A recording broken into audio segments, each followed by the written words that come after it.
Hi folks, I'm smoking my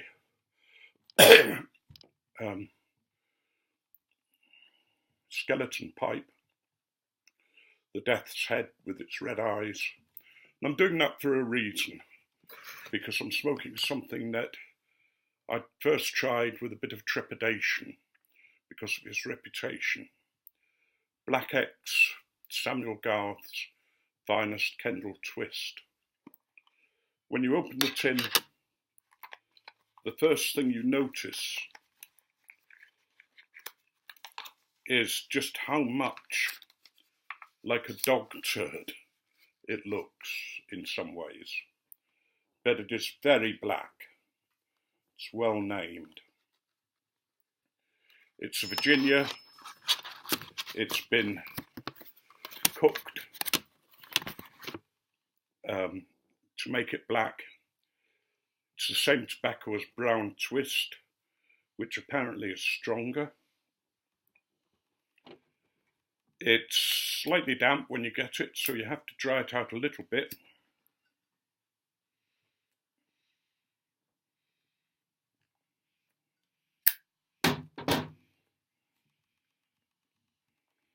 As I say, I must admit that I've approached this very gently at first, wondering whether I could actually take it, although I claim to have a strong nick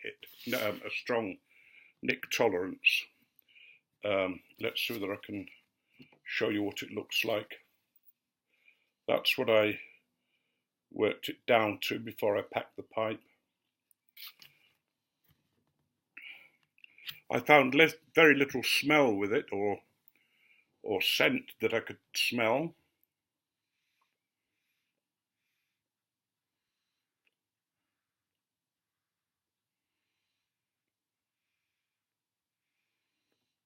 Except maybe an earthy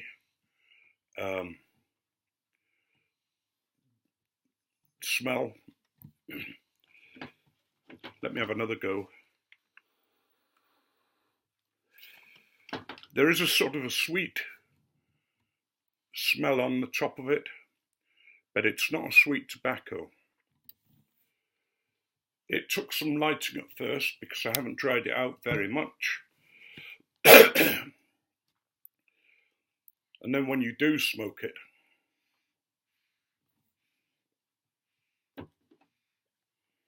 it's like nothing else that I've smoked.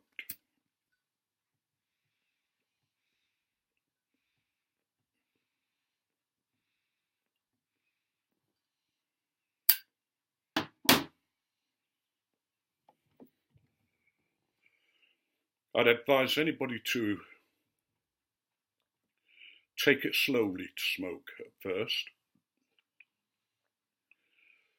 As you smoke it, you're not aware, I don't think of it, or at least I'm not aware of any particular taste, except something unique. I don't know whether it's the taste of tobacco combined with the nicotine or what, but it's a very, very distinctive taste, and yet I can't describe it. It's a tobacco that I think I could grow to love.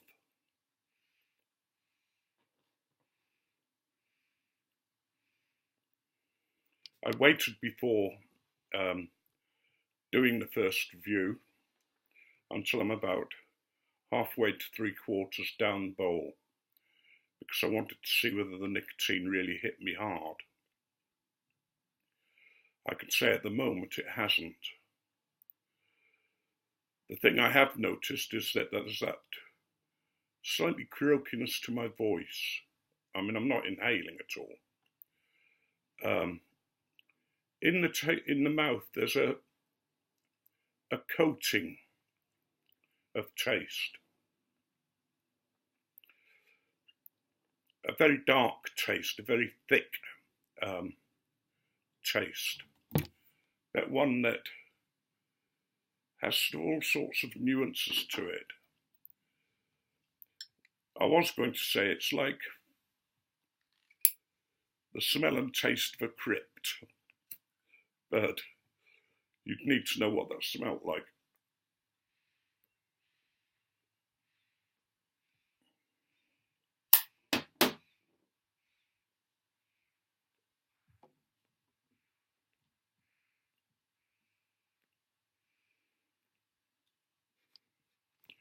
You do need lots of relights because it is damp, and you need a tamper to regularly tamp it down.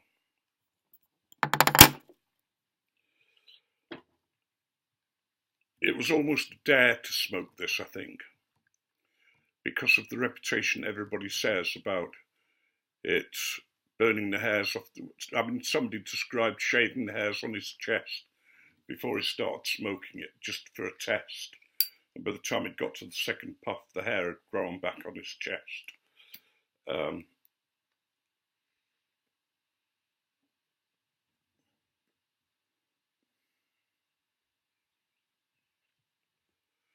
People talk about it being so strong that the retrohale burns your nose hairs, but it doesn't.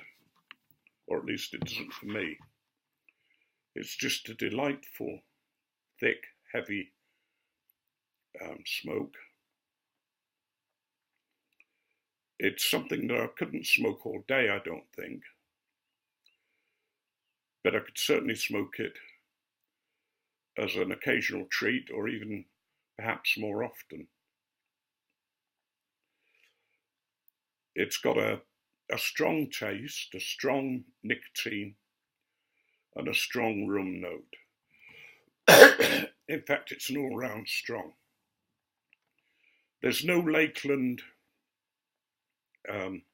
scent that many people find in Lakeland blends. There isn't with this. I get the impression that this is a very old blend, you know, one that they've been doing since they first opened. It certainly used to be, their pigtail certainly used to be chewed by miners locally. And I can imagine this being sort of Victorian, dark streets, you know, and the workman going in and asking for his black twist.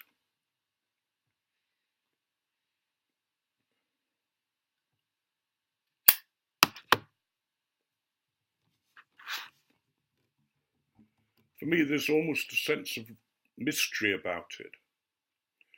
The deeper you go, the taste develops.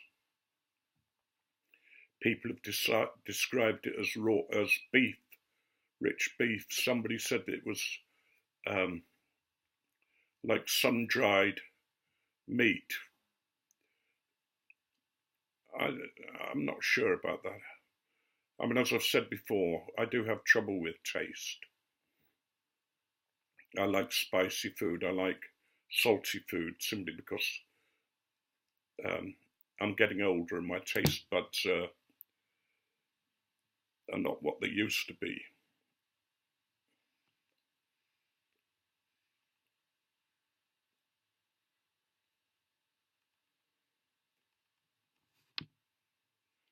People have advised to sort of just sip it.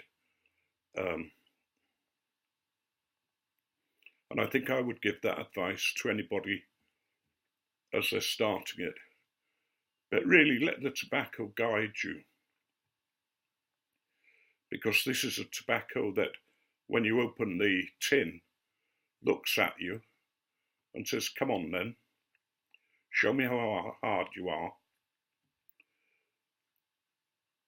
But it does soon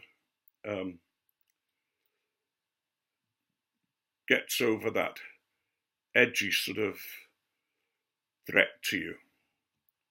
And if you treat it nicely, it will treat you nicely. It's quite difficult to prepare in some ways. I cut the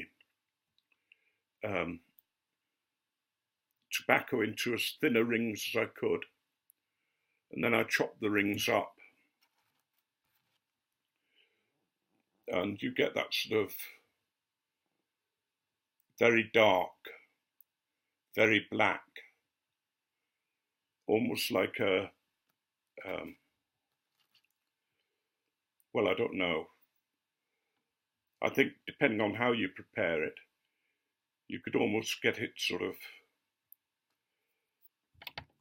not like a shag tobacco, but in longer curls. If I was to give it a mark, say from 1 to 5, I think I'd give this 5 because of its uniqueness as much as anything else.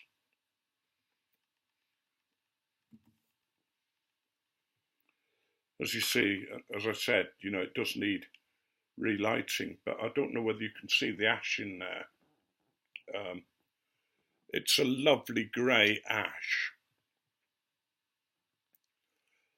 This is a tobacco that says, I'm not one of your fancy ones, but I'm tobacco. It's tobacco that says to you, treat me right in the way you smoke me, and I'll give you satisfaction. And it's certainly doing that. I keep expecting a nicotine hit, and I haven't got one. Unless it suddenly hits me, which I hope it doesn't, because I'm going out down to the doctor's to take in a letter to the doctor and some other stuff. I'm not going to go on for much longer, but you've probably guessed I do like this. And it makes me want to keep talking about it.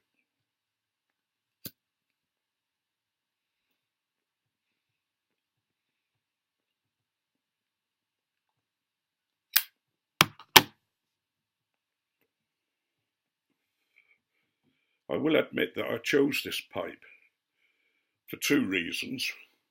One, because it's melodramatic with its red eyes, but it's also a slightly smaller bowl than I'm used to. Having said that, there is quite a bit of tobacco in the bowl. And I've been smoking it for about an hour, I think.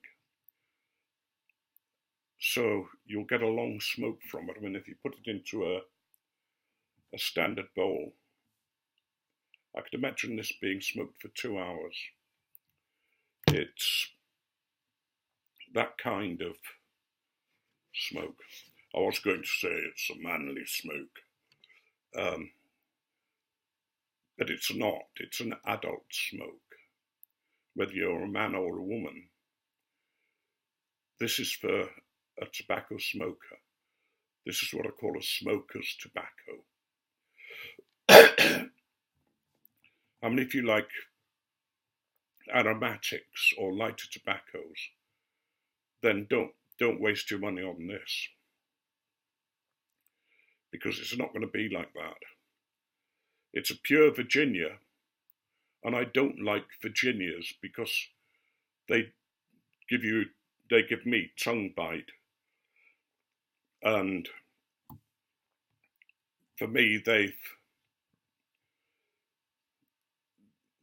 I don't know, I prefer Balkans and English blends.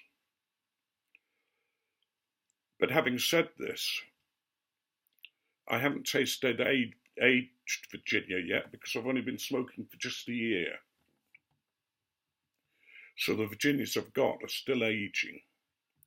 And I can imagine once they've aged and matured, then they will be quite good. God knows what this will be like when it ages and matures, because it's good now. I can imagine that it will get lots of sugar crystals on it. Although, as I say, it's not sweet. I don't find a trace of sweetness in it. But it's not bitter. It's what I call smooth. Very, very smooth. It's a full blend as much as a strong blend. It's the kind of thing that I'm sure will linger in my mouth afterwards.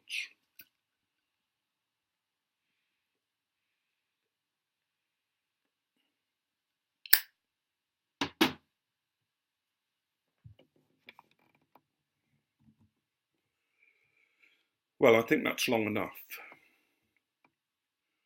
May God bless you. May his love abound with you. May you be strengthened for life. But most of all, whether you believe in God or you don't believe in God, may each and every day bring you joy. May each and every day bring you new experiences. And remember, when you're going through a bad time, when things are not turning out the way you would like, when you think that things have perhaps gone wrong, I can tell you, after 68 years' experience, those days mean nothing. The times that I've worried or struggled or argued with life, they're back there. And what I thought they were going to have a bad effect on me, they've gone. Unfortunately, so have many of the good days, the happy days. But for me now, life is good.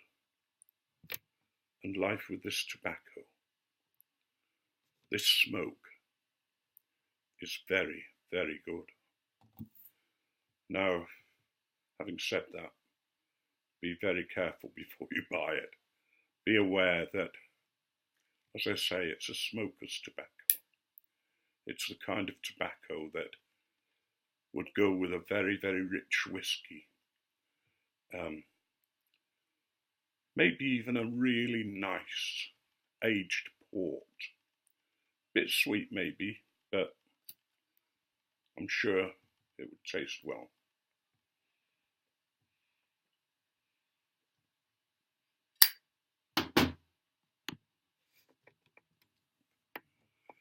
Now I'll leave you to get on with your lives as I get on with this delightful smoke.